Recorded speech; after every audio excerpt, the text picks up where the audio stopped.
Znojenje tokom treninga nije pouzdano mjerilo efikasnosti. Evo i nekoliko ključnih stavki. Znojenje reguliše tjelesnu temperaturu. Glavna funkcija znojenja je hlađenje tijela, a ne pokazatelj intenziteta treninga. Zaista postoje razni faktori koji utiču na znojenje, poput genetike. Neki ljudi se prosto više znoje od ostalih, stanje kondicije, fizički spremniji ljudi znaju ranije i brže da počnu da se znoje dok vježbaju, stanje okoline, uslovi trenutni u kojima vježbate i sl.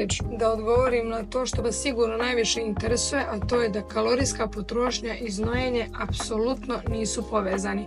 Možete potrošiti mnogo kalorija u nekim hladnim uslovima gdje se ne znojite, kad plivate, tako da ove dvije stvari nemaju veze jedna sa drugom. Gubitak težine znojenjem je privremen. To je uglavnom voda koja se kroz znoj izbaci iz organizma i kasnije vrati hidratacijom. Zaključak je da znojenje nije validan pokazatelj da je trening bio efektivan.